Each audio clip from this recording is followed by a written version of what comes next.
Semua jemaat Tuhan, kita mau siapkan hati kita menyembah Sang Raja di atas segala raja, amin. Haleluya. Musim yang ku hadapi, hidup yang ku jalani sementara,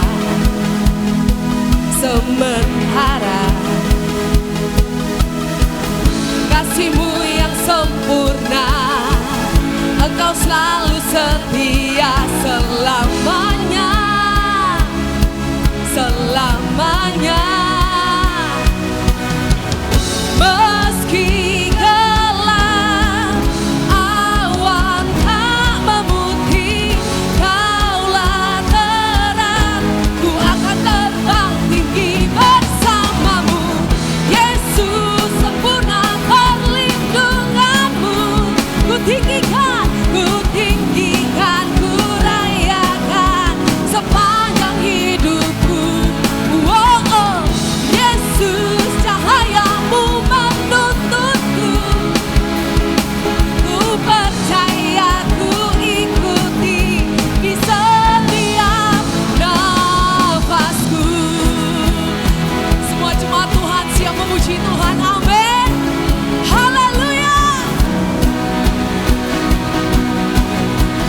Mari sama-sama MDC. Musim yang ku hadapi, hidup yang ku jalani sementara,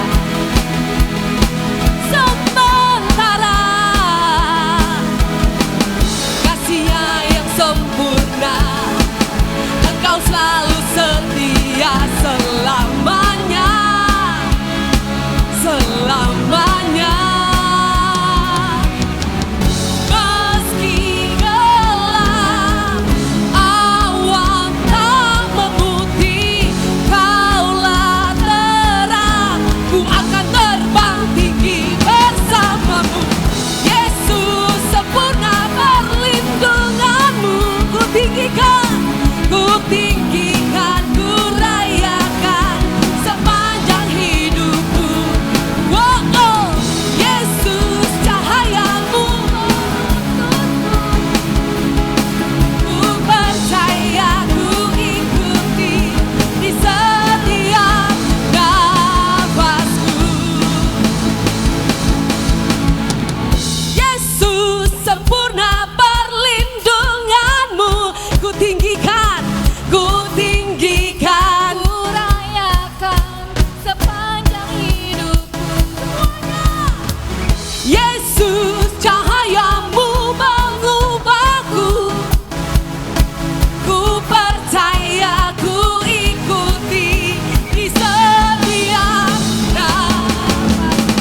Yesus sempurna perlindunganmu, ku tinggikan, ku rayakan sepanjang hidupku. Oh, oh, Yesus cahayamu menuntutku, ku percaya, ku ikuti di setiap nafasku.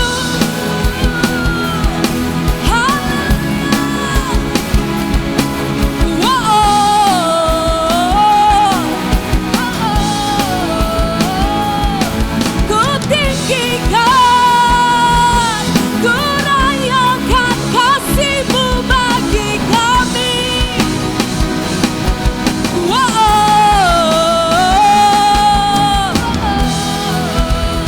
Haleluya.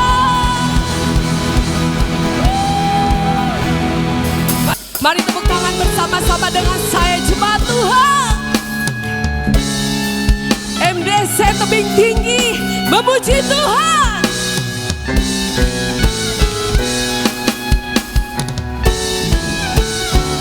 Mari semuanya yuk.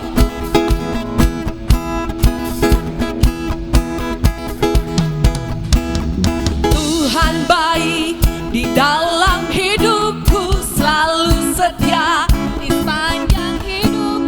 Nyatalah perbuatanmu, Kaulah sukacitaku. Tuhan baik.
kebesaran namanya.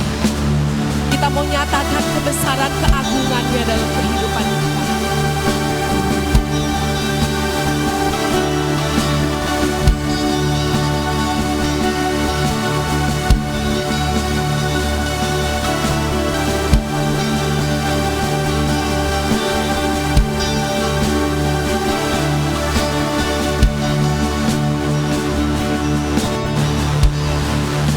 Sembah Kau Rajaku, sebab mulialah nama-Mu.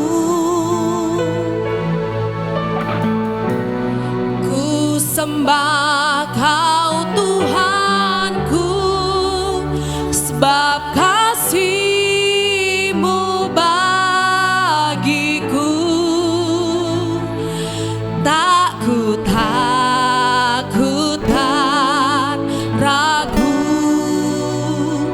karena Kau ada dalamku, kan ku nyatakan kebesaran-Mu. Ku saksikan di setiap nafasku perbuatan-Mu ajaib bagiku, Yesus penyelamatku. Haleluya, saya undang semua jemaat Tuhan bangkit berdiri. Ku sembah Kau Rajaku, sebab mulialah nama-Mu. Ku sembah Kau Tuhanku, sebab kasih-Mu bagiku. Tak ku takut dan ragu, karena Kau ada dalamku. Kan ku nyatakan kebesaran-Mu. Ku saksikan di setiap nafasku perbuatan-Mu ajaib bagiku, Yesus penyelamatku.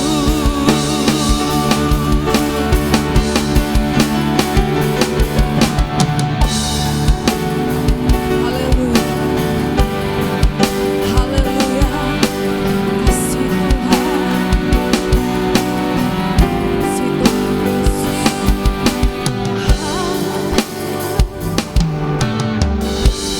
ku sembah Kau Rajaku, sebab mulialah nama-Mu.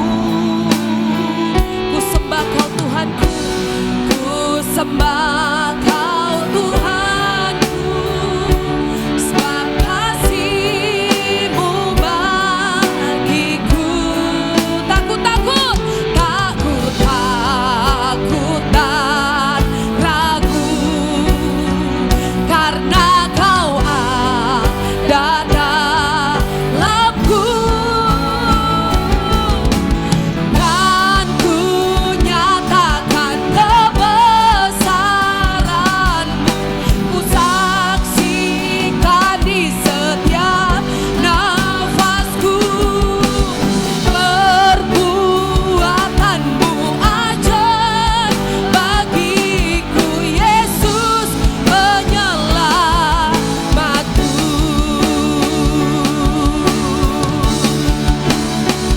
Biar alam raya seisi semesta bertelut menyembah-Mu. Buat seluruh karya-Mu, oh Yesus, Engkaulah Raja termulia. Oh, biar alam raya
Selamat pagi menjelang siang Bapak Ibu sekalian. Selamat pagi.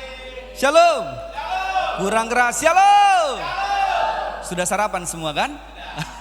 Amin. Happy Sunday semuanya. Selamat beribadah. Dan karena ini hari Minggu, saya pengen tanya dulu kabar kita semua. Siapa yang bersuka cita hari ini? Tadi pujian, penyembahan luar biasa semua ya. Pujian bagi kemuliaan bagi nama Tuhan. Karena Bapak Ibu sekalian semua sukacita, saya akan mulai dengan pantun Bapak Ibu sekalian. Jadi tolong dikasih kata cakep di belakangnya ya. Pergi ke pasar beli topi. Warnanya merah, sungguh menarik. Apapun masalah yang kita hadapi, ingatlah bahwa Tuhan Yesus itu baik. Amin ya. Amin. Bapak Ibu sekalian, minggu lalu kita belajar tentang mendengar tuntunan Tuhan, betul ya?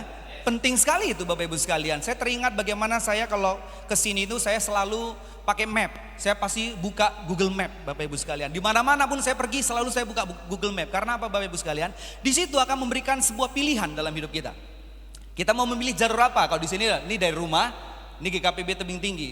Ada 3 jalur di sini Bapak Ibu sekalian. Ada kereta api, ada bus, ada jalan tol. Mana yang kita pilih Bapak Ibu sekalian? Itu adalah pilihan dalam hidup kita. Betul ya Bapak Ibu sekalian? Dan itulah hidup itu. Hidup adalah the matter of choice. Hidup adalah bicara tentang pilihan. Kalau kita bicara tentang Google Map tadi Bapak Ibu sekalian, tuntunan Allah itu seperti map yang mengarahkan kita dari satu titik kepada titik yang lain. Kita bebas memilih pilihan itu.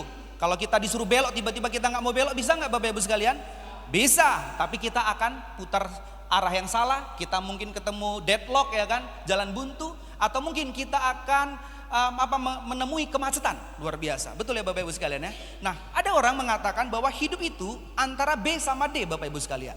Antara B sama D. B itu apa? B itu adalah birth, kelahiran, dan D itu apa? Death, kematian. Betul ya, hidup itu antara kelahiran dengan kematian. Tapi di tengah-tengah B sama D ada yang namanya C Bapak Ibu sekalian. C itu adalah choice atau pilihan. Hidup adalah pilihan Bapak Ibu sekalian. Setiap kita bebas memilih pakaian apa saja waktu kita mau nyampe di tempat ini, betul? Tapi kalau kita memilih pakai piyama, bagaimana muka kita di hadapan Bapak Ibu sekalian yang lain? Malu kita, betul ya? Bayangkan pakai baju tidur datang ke gereja, pasti kita akan dilihat dari atas sampai ke bawah, bawah sampai ke atas berulang-ulang kali. Kita bebas memilih apa saja, tapi tidak dengan akibatnya. Demikian pentingnya kita perlu mendengar tuntunan Tuhan supaya Anda dan saya tidak salah pilih Bapak Ibu sekalian. Meskipun sudah ada GPS di tangan kita, meskipun sudah ada tuntunan Tuhan di dalam hidupan kita, tapi kalau Anda dan saya mengalami distorsi, kita bisa kehilangan arah Bapak Ibu sekalian. Bayangkan saya kalau dari Medan saya sudah buka mapnya, tapi karena keasikan ngobrol sama istri, saya bisa saja salah keluar pintu tol. Betul kan, ketika saya keluar pintu tol salah, maka akibatnya apa Bapak Ibu sekalian? Maka jalannya akan memutar makin jauh. Ada biaya yang harus dikeluarkan lebih lagi. Jarak bensin harus bayar lebih lagi. Artinya setiap kali Anda dan saya tidak mengikuti tuntunan Tuhan dalam hidup kita, selalu ada cost-nya, selalu ada harganya Bapak Ibu sekalian. Dan itu mahal sekali Bapak Ibu. Itulah sebabnya kita perlu memberikan diri kita dituntun oleh kebenaran firman Tuhan. Meskipun jalannya sudah sering kita lewati Bapak Ibu sekalian, Google Map ataupun map yang lain bisa memberitahu bahwa ada kemacetan di depan sana. Bahkan ada jalan yang tertutup sehingga jalan yang awalnya makin jauh tapi ternyata bisa jadi itu paling dekat karena ada masalah di depan. Demikian juga tuntunan Tuhan. Kadangkala Tuhan suruh kita belok ke kiri padahal jalan kanan paling dekat. Kita mungkin ngeyel sama Tuhan. Lalu kita ngotot, menurut logikaku Tuhan, kiri lebih dekat. Akhirnya kita pilih kiri, rupanya jembatan terputus dan kita nggak bisa balik lagi karena belakang sudah mobil. Akhirnya apa? Kita stuck di situ Bapak Ibu sekalian. Seringkali dalam hidup kita terdistorsi karena kita terdistorsi sama pikiran kita. Sehingga kita tidak mengikuti lagi apa yang menjadi tuntunan Tuhan dalam hidup kita. Itulah sebabnya minggu ini kita melanjutkan tema kita, yaitu mengatasi penghambat keakraban dengan Tuhan. Bagaimana supaya kita tidak mudah terdistorsi tentang tuntunan Tuhan dalam kehidupan kita. Dan ini terambil dari kisah Maria dan Marta Bapak Ibu sekalian. Kita pasti sering mendengar kisah ini Bapak Ibu sekalian ya. Marta yang selalu sibuk melayani Tuhan, sementara Maria duduk diam di kaki Tuhan Bapak Ibu sekalian. Kita baca sama-sama dulu di dalam Lukas 10 ayat 38 sampai 42. Saya akan membaca yang 38, Bapak Ibu sekalian ayat 39, demikian seterusnya sampai 42 kita membacanya bersama-sama. Lukas 10 ayat 38. Ketika Yesus dan murid-muridnya dalam perjalanan, tibalah ia di sebuah kampung. Seorang perempuan yang bernama Marta menerima dia di rumahnya. Perempuan itu mempunyai seorang saudara yang bernama Maria. Maria ini duduk dekat kaki Tuhan dan terus mendengarkan perkataannya. Sedang Marta sibuk sekali melayani. Ia mendekati Yesus dan berkata, "Tuhan, tidakkah engkau peduli bahwa saudaraku membiarkan aku melayani seorang diri? Suruhlah dia membantu aku." Tetapi Tuhan menjawabnya, "Marta, Marta, engkau khawatir dan menyusahkan diri dengan banyak perkara." Sama-sama. Tetapi hanya satu saja yang perlu. Maria telah memilih bagian yang terbaik yang tidak akan diambil daripadanya. Bapak Ibu sekalian, kejadian ini terjadi di kampung Betania. Itu letaknya dekat Bukit Zaitun dengan Yerusalem. Di tengah-tengah itulah disebut ada kota Betania di situ. Dan di situ dikatakan waktu Yesus datang ke kota itu, ada yang menyambut Yesus. Yaitu Maria dan Marta. Cara menyambutnya sangat berbeda Bapak Ibu sekalian. Ada yang menyambutnya dengan duduk diam, dengar aja apa kata Tuhan. Yang satu lagi sibuk berberes-beres, menyiapkan, karena bukan cuma Yesus, ada 12 muridnya lagi yang ikut kan. Bisa jadi juga ada orang lagi yang masuk di rumahnya. Wah, repot sekali itu Bapak Ibu sekalian. Tapi kita bisa melihat di sini, kita bisa mempelajari bagaimana caranya supaya Anda dan saya bisa mengatasi distorsi dari tuntunan Tuhan dalam kehidupan kita. Yang pertama Bapak Ibu sekalian, apa langkah pertama supaya kita bisa mengatasi distraksi atau distorsi dalam kehidupan kita? Yang pertama adalah mari kita belajar menempatkan waktu bersama dengan Tuhan itu sebagai prioritas utama. Katakan prioritas utama Bapak Ibu. Prioritas utama. Oke, artinya kalau kita nggak menjadikan hubungan dengan Tuhan sebagai prioritas utama, kita akan kesulitan untuk fokus. Kita akan mudah terdistraksi atau terdistorsi daripada tuntunan Tuhan dalam hidup kita. Kalau kita membaca ayat tadi dikatakan, Yesus mengatakan, tetapi satu saja yang perlu. Maria telah memilih bagian yang terbaik yang tidak akan diambil daripadanya. Hanya satu saja yang perlu menunjukkan bahwa Yesus mengutamakan hal yang itu lebih daripada hal yang lain. Prioritas kan begitu Bapak Ibu sekalian. Prioritas itu artinya kita melakukan satu hal lebih daripada hal yang lain pada waktu yang bersamaan. Maria lebih memilih duduk diam di kaki Tuhan, sementara Marta memilih untuk sibuk melayani. Ya, bukankah hidup ini adalah pilihan tadi saya katakan, dan hidup ini penuh dengan prioritas-prioritas yang harus kita kerjakan Bapak Ibu. Matius 6 ayat 33 mengatakan bahwa carilah dahulu, itu menunjukkan prioritas juga. Carilah dahulu kerajaan Allah dan kebenaran, maka semuanya akan ditambahkan ke dalam kehidupan kita. Bagaimana cara mengukur prioritas Bapak Ibu sekalian? Coba kita cek waktu kita bangun, apa yang duluan kita cari Bapak Ibu. Kalau kita memprioritaskan relasi kita dengan Tuhan, artinya kita pasti mendahulukan mencari Tuhan daripada mencari handphone. Betul ya, kecuali Tuhan ada di handphone itu. Ada juga kan, ada Alkitab suci di handphone kita. Ada ibadah harian di handphone kita, betul ya. Tapi bukankah ada banyak distraksi di situ? Notifikasi muncul WhatsApp ya kan, notifikasi Instagram muncul di situ, TikTok muncul di situ. Lalu kemudian kita mau ngeplay ibadah harian pagi, tiba-tiba yang dibuka adalah Reels di Instagram atau TikTok ya Bapak Ibu sekalian ya. Kita coba cek apa yang duluan kita cari. Dan apa yang paling sering kita cari, itu menunjukkan prioritas di dalam kehidupan kita Bapak Ibu sekalian. Stephen Covey mengatakan satu kalimat begini, the main thing is to keep the main thing the main thing. Artinya apa Bapak Ibu sekalian? Artinya adalah hal yang paling utama adalah kita menaruh hal yang utama itu tetap di tempat yang terutama dalam kehidupan kita. Kalau kita mengatakan relasi dengan Tuhan adalah prioritas utama, tindakan pilihan kita dalam mencari Tuhan sebelum mengawali kehidupan, mengawali hari, itu menunjukkan bahwa Anda dan saya menaruh yang paling utama tetap di tempat yang utama dalam hidup kita. Kita perlu menaruh Tuhan, relasi kita dengan Tuhan sebagai yang paling penting. Bicara tentang prioritas, prioritas adalah sesuatu yang kita dahulukan daripada hal yang lain ketika dihadapkan secara bersamaan. Prioritas berbanding lurus dengan kepentingan. Semakin tinggi kepentingannya, semakin besar prioritasnya. Kalau kita menaruh relasi dengan Tuhan adalah sesuatu yang penting dalam hidup kita, pasti itu sejalan dengan prioritas. Kalau kita menaruh relasi dengan Tuhan kurang penting, pasti prioritasnya juga kurang penting. Tapi kalau kita memandang relasi dengan Tuhan itu penting sekali, itu seperti antara hidup dan mati, maka kita pasti memprioritaskan itu sekali tinggi sekali dalam kehidupan kita Bapak Ibu sekalian. Kita akan coba main game sebentar ya Bapak Ibu. Bayangkan Bapak Ibu sekalian, ada 5 peristiwa yang terjadi dalam waktu yang bersamaan di rumah kita. 5 peristiwa itu adalah, yang pertama, adik bayi menangis. Yang kedua, hujan turun dan jemuran belum diangkat. Yang ketiga, telepon berdering. Yang keempat, pintu rumah diketuk oleh tetangga. Yang kelima, air diceret sudah mendidih. Coba bayangkan kita ada di rumah, lalu 5 kejadian terjadi dalam hidup kita. Bayangkan ibu-ibu betapa hektiknya itu. Nah, apa yang duluan kita lakukan Bapak Ibu? Nomor berapa? Hah? Yang bilang nomor 1 dulu. Nomor 1, nggak ada? Ada, karena lagi megang bayi dia langsung nomor 1. Ada alasannya betul ya. Yang bilang nomor 2, ada juga nomor 2, karena besok mau ke pesta ya kan, baju mau dipakai pesta, lagi dijemur pula. Yang ketiga, telepon berdering, ada yang ngangkat? Enggak ya. Yang keempat, yang kelima, kenapa yang kelima Bapak Ibu sekalian? Bahaya, betul ya, bahaya kan? Dari sini kita bisa menilai apa yang paling kita anggap penting itu akan kita prioritaskan. Ada yang memilih tadi 1, karena apa? Dia lebih mementingkan bayi. Ini sebenarnya ada cheatnya Bapak Ibu, ada cara kotornya Bapak Ibu. Caranya adalah begini Bapak Ibu sekalian. Artinya caranya adalah kita buka dulu pintu, tetangga kita kan dari kita kenal, tolong suruh matikan dulu ceret itu. Kita sambil bayi ya kan, atau kita yang megang bayi, kita matikan ceret, dia tolong ambilkan jemuran kita. Bisa juga ya, itu namanya hikmat ya.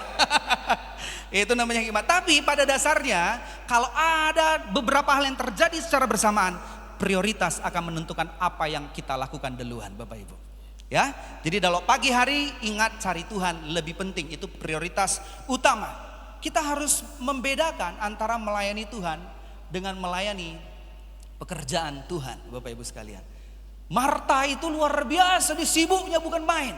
Dia melayani pekerjaan Tuhan, tapi Maria dia melayani Tuhan, dia duduk diam apa maunya Tuhan dalam hidupnya Bapak Ibu sekalian. Kira-kira apa bedanya melayani Tuhan dengan melayani pekerjaan Tuhan Bapak Ibu? Ada yang mau kasih masukan? Satu ada kerjaan, satu nggak ada kerjaan. Atau bukan? Itu perbedaan katanya ya. Nah, bicara tentang melayani Tuhan Bapak Ibu sekalian, artinya kita melayani pribadi Tuhan.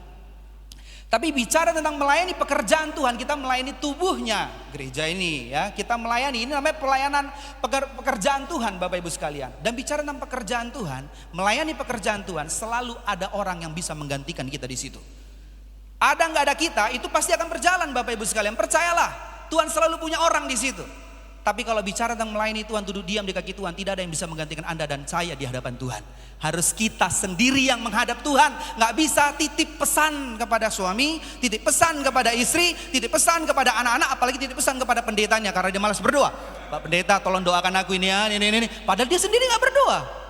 Bapak Ibu sekalian, untuk semua pelayanan ini ada yang bisa menggantikan kita, tapi tidak dengan untuk yang satu itu. Makanya kata Tuhan, hanya satu yang perlu. Ya Bapak Ibu ya, bukan berarti nanti dari sini nggak ada lagi yang mau melayani. Aku nggak mau lagi jadi Marta. Bukan Bapak Ibu sekalian, bukan. Orang yang melayani Tuhan pasti melayani pekerjaan Tuhan. Pasti. Bagaimana mungkin kamu melayani pribadi tanpa melayani fisiknya Tuhan juga? Kita harus melayani. Kalau kita melayani Tuhan, pasti kita melayani pekerjaan Tuhan. Tapi orang kalau melayani pekerjaan Tuhan belum tentu melayani Tuhan Bapak Ibu sekalian. Kita bisa saja sibuk dengan pekerjaan kita, tapi gak pernah punya waktu sama Tuhan Bapak Ibu sekalian.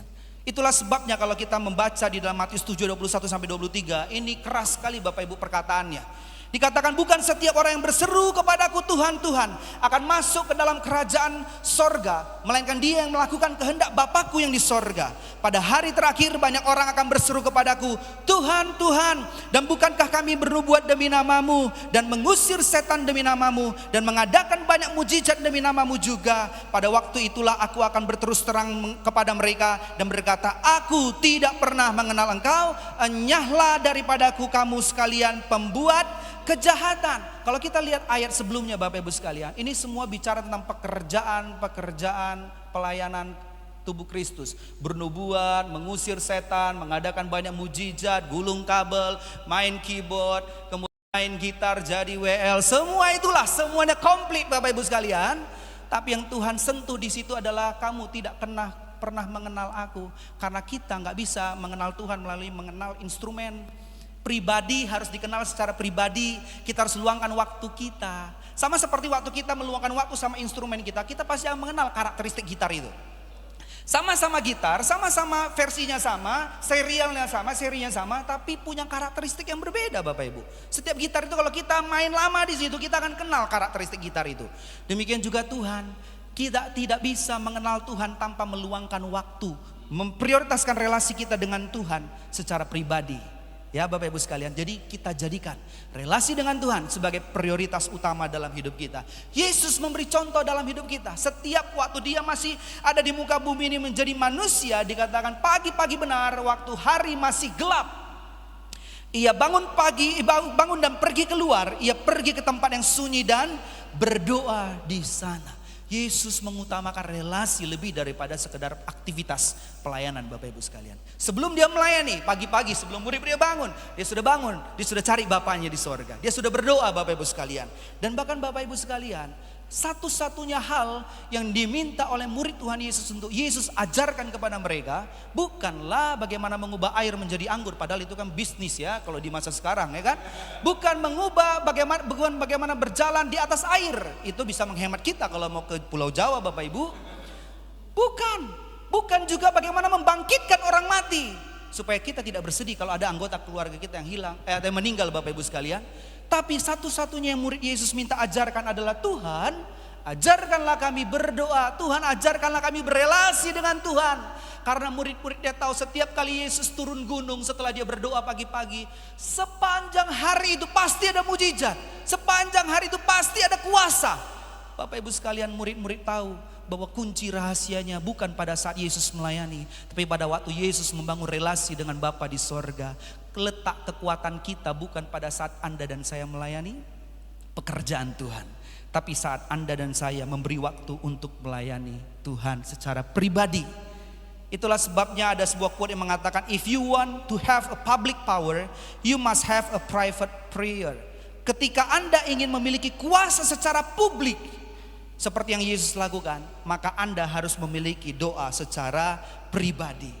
Dan biarlah pelayanan yang kita lakukan itu semuanya bersumber dari relasi kita dengan Tuhan. Kalau kita tahu kita melakukan ini untuk Tuhan, manusia nggak puji kita, nggak ada masalah itu Bapak Ibu. Karena yang kita lakukan untuk Tuhan.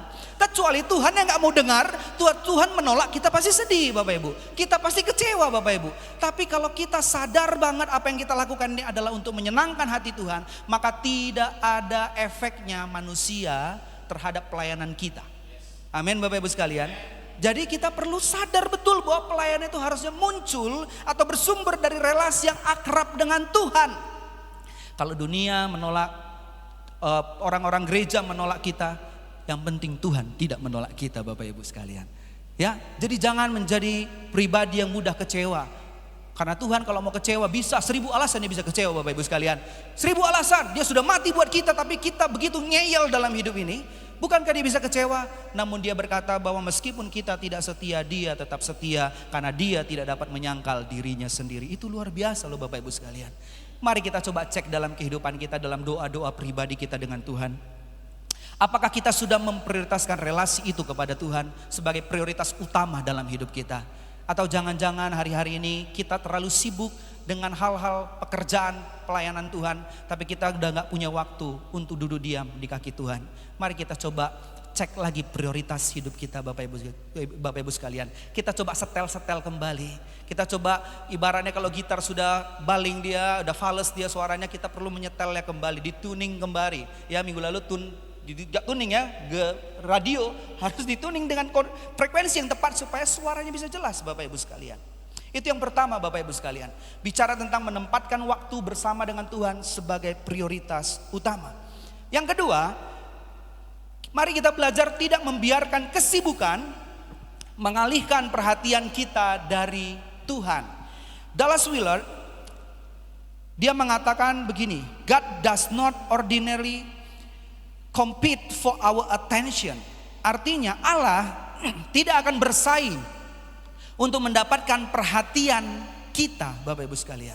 Jadi kalau kita sibuk, Tuhan tidak akan menyuruh kita diam dulu. Tuhan tidak butuh kita sebenarnya. Kita yang butuh Tuhan sebenarnya di sini bahasa intinya Bapak Ibu sekalian. Kita lah yang harus sadar diri dan kita yang dengerin apa maunya Tuhan. Bukan Tuhan kemudian lalu karena nggak ada kerjaan disuruhnya kita berhenti. Dengerin aku dulu, dengerin sok penting Yesus. Bukan. Kita memang harus memandang Yesus itu penting dan kita harus meninggalkan semua kesibukan kita untuk mendengar apa maunya Tuhan di dalam kehidupan kita. Itulah sebabnya ketika Marta sibuk sekali melayani, Yesus tidak kasih komen apapun di situ. Yesus tidak mengatakan, Marta, kamu capek kayaknya. Udahlah, sini aja, kamu duduk aja di sampingku. Kamu dengerin aja apa yang aku katakan. Yesus diam saja Bapak Ibu sekalian. Melihat Marta sibuk melayani Yesus biasa saja. Yesus enggak berusaha menarik atensi daripada Marta Bapak Ibu sekalian. Namun Marta yang kemudian mengeluh kepada Tuhan. Dia katakan, Tuhan tidakkah engkau peduli bahwa saudaraku membiarkan aku melayani seorang diri. Disitulah baru kemudian Yesus merespon. Dikatakan Marta, engkau khawatir dan menyusahkan diri dengan banyak perkara. Sibukmu itu mengalihkan perhatianmu dari aku. Apa yang paling penting di dalam rumah ini bukankah aku? Buat apa kamu masak begitu banyak bukankah untuk aku? Sementara aku gak pernah minta makan, kenapa kamu masak begitu banyak? Dengerin saja apa mauku. Bapak Ibu sekalian, seringkali kita merasa kita berbuat sesuatu untuk Tuhan, padahal Tuhan tidak menyuruh kita untuk melakukannya. Kita menyibukkan diri kita dengan banyak hal, padahal Tuhan tidak memintanya Bapak Ibu sekalian. Sibuk bukan berarti produktif Bapak Ibu. Kalau Bapak Ibu sekalian pernah lihat Instagram, ada orang yang sok sibuk padahal gak pernah bantu apa-apa. Yang dia coba-coba begini, habis itu begini. Orang lagi ngangkat barang besar, dia cuma begini aja. Nampaknya sibuk, tapi tidak produktif Bapak Ibu sekalian. Jangan sampai kesibukan ini kemudian menghalangi kita untuk berelasi dengan Tuhan. Jepang yang katanya negara yang sangat disiplin luar biasa Bapak Ibu sekalian, justru memiliki produktivitas kerja paling rendah di survei ketika tahun 2017. Padahal mereka etos kerjanya luar biasa, tapi produktivitasnya ternyata paling rendah Bapak Ibu sekalian. Dan bahkan di sana saking kerja terus nggak fokus kepada diri sendiri, apalagi Tuhan. Diri sendiri saja pun nggak fokus lagi. Di sana ada satu istilah namanya karosi. Karosi itu artinya kerja paksa, si itu artinya kematian. Orang yang mati mendadak karena bekerja terlalu keras. Tapi belum tentu produktif Bapak Ibu sekalian. Itulah sebabnya kita perlu belajar untuk cooling down, slowing down Bapak Ibu sekalian.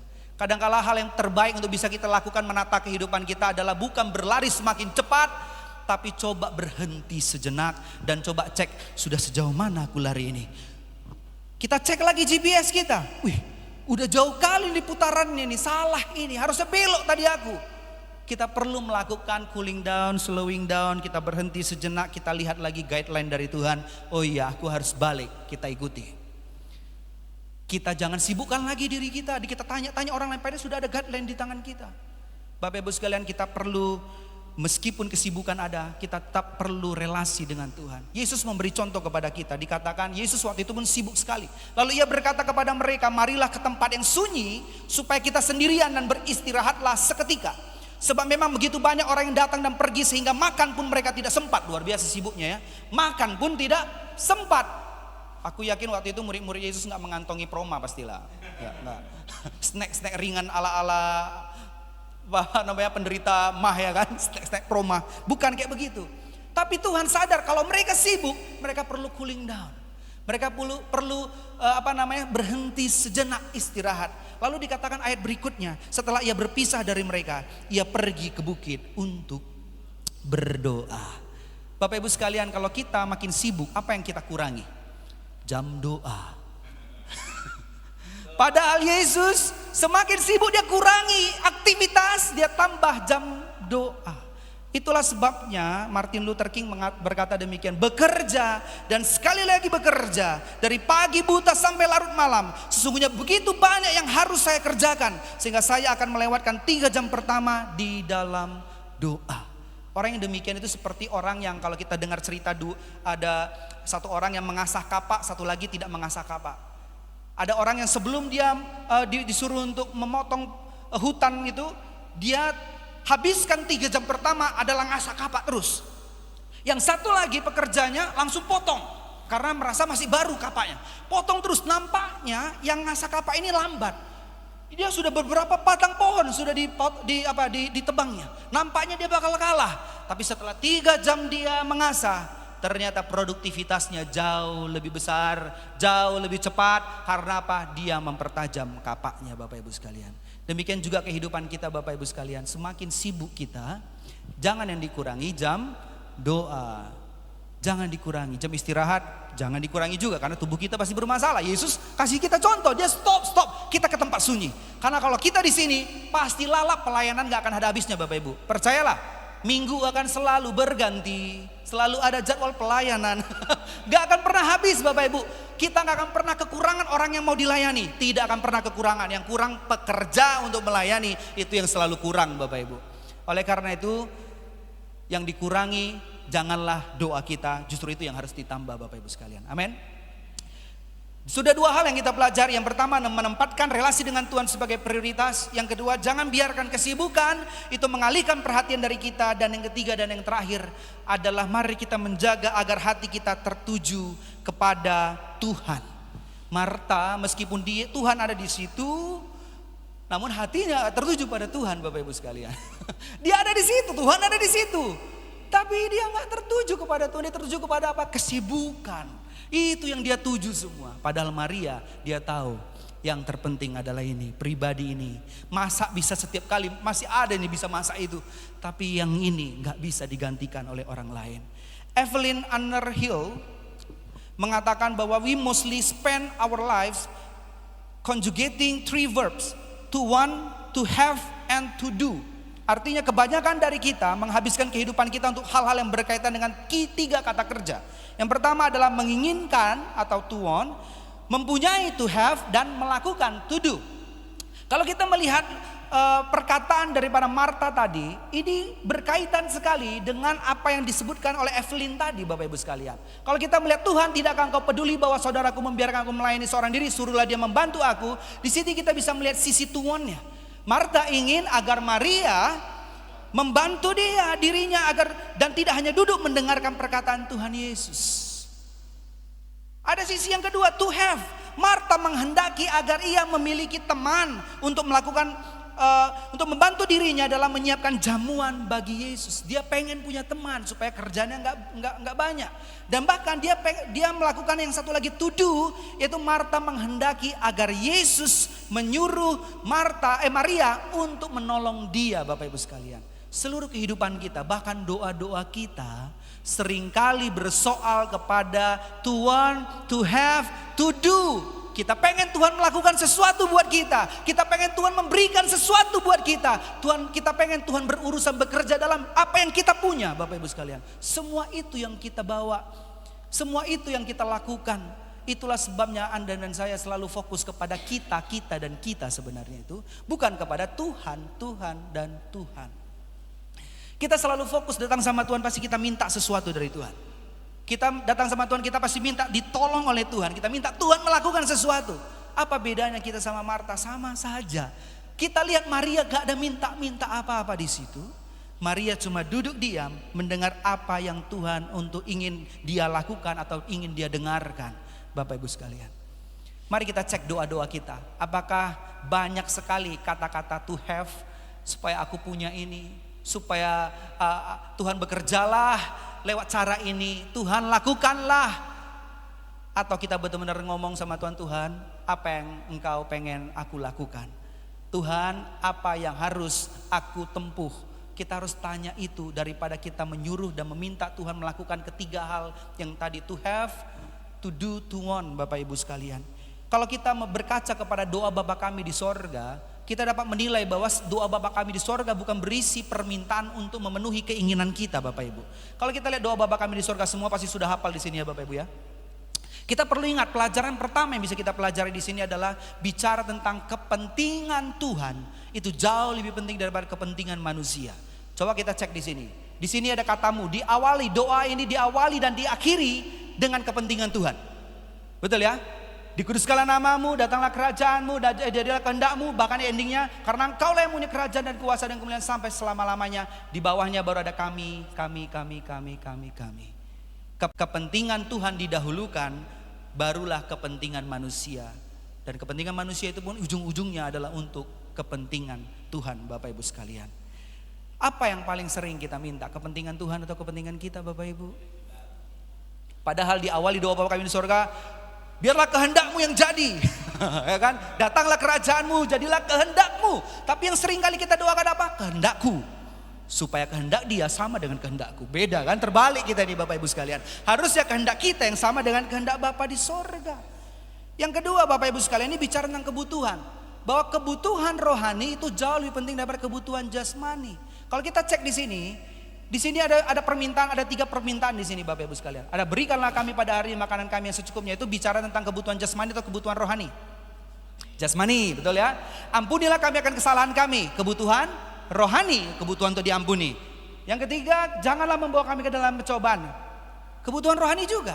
Kebutuhan rohani disebutkan 2 kali, kebutuhan jasmani disebutkan cuma sekali, mengajarkan kepada kita bahwa kebutuhan rohani jauh lebih penting daripada kebutuhan jasmani. Oleh karena itu relasi dengan Tuhan harus kita prioritaskan Bapak Ibu sekalian. Dan yang ketiga, kalau kita bisa melihat di sini, Tuhan pengen dilibatkan dalam seluruh kehidupan kita di masa lalu, di masa kini, bahkan masa depan Bapak Ibu.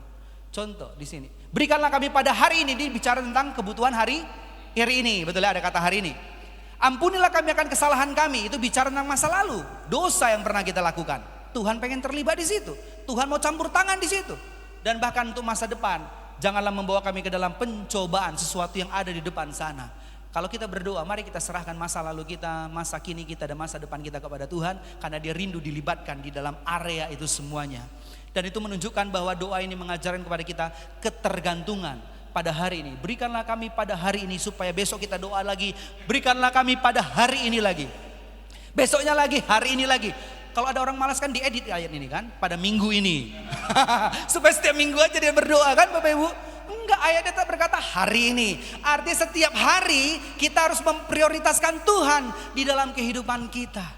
Bagaimana caranya? Kita perlu silence and solitude Bapak Ibu sekalian. Kita perlu meneduhkan diri kita sungguh-sungguh, mendiamkan seluruh kehidupan kita, semua pikiran kita yang liar, kita teduhkan supaya kita bisa berdoa. Firman Tuhan mengatakan jadilah tenang supaya engkau dapat berdoa. Harus tenang kita Bapak Ibu sekalian. Kalau enggak tenang, kita baru mau berdoa, kita ingat cucian belum diangkat, hujan sudah mulai turun. Tiba-tiba ada notifikasi berdering ya kan. Banyak nanti tetangga mengetuk, aduh banyak sekali Bapak Ibu. Makanya waktu Yesus berdoa dia cari tempat yang sepi supaya tidak ada yang mengganggu.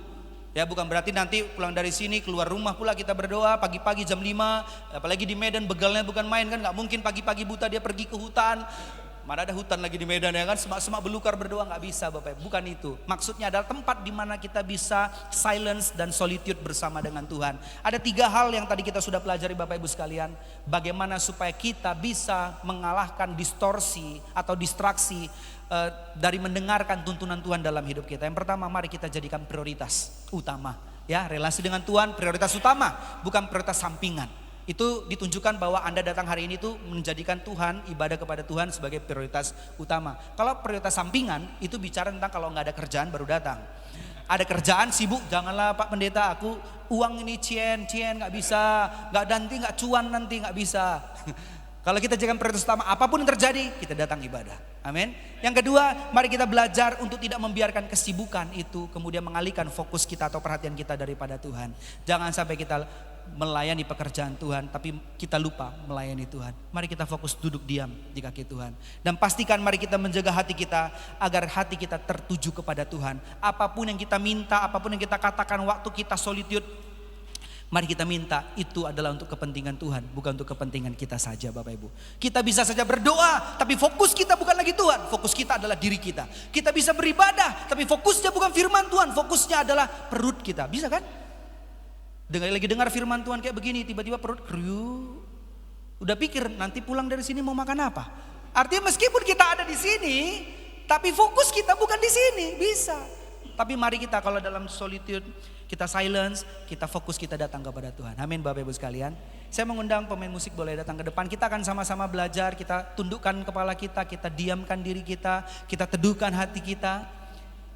Kita silencekan semua kesibukan, semua pikiran-pikiran yang liar dari kehidupan kita supaya kita datang kepada Tuhan pada siang hari ini Bapak Ibu sekalian. Mungkin musik saja, slow musik saja.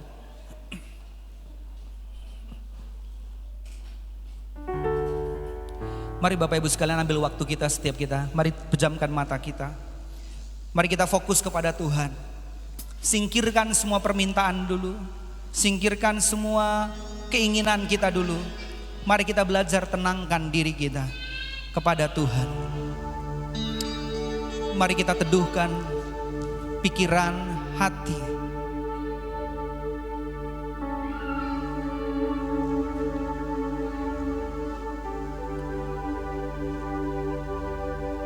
Haleluya.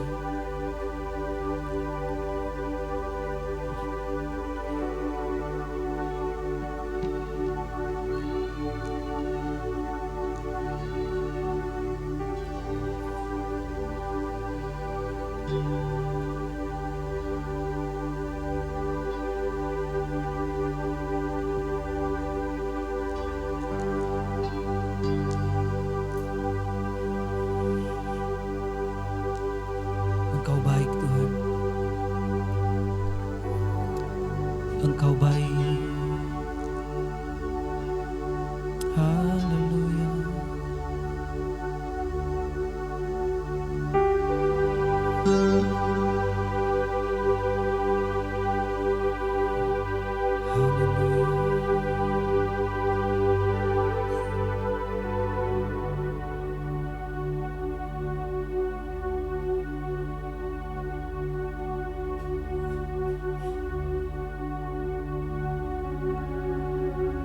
Terima kasih Tuhan.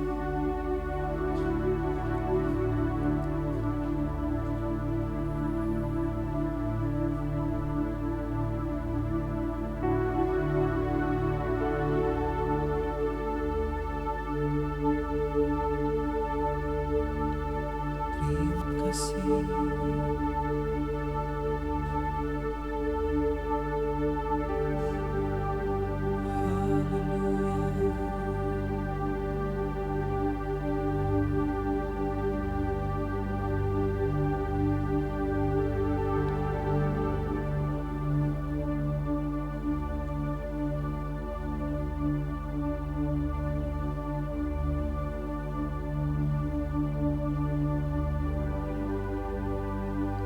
Terima kasih Tuhan.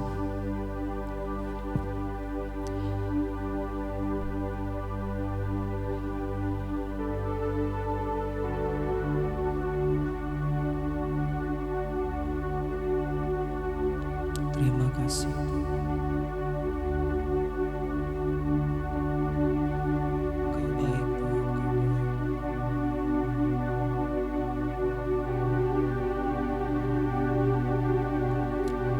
Terima kasih.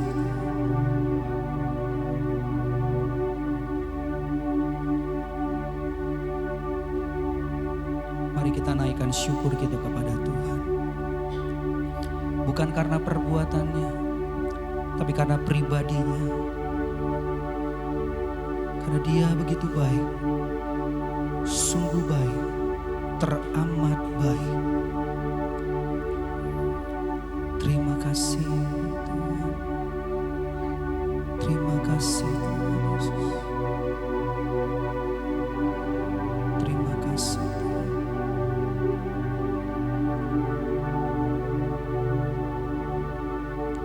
Bapa, kami mengucap syukur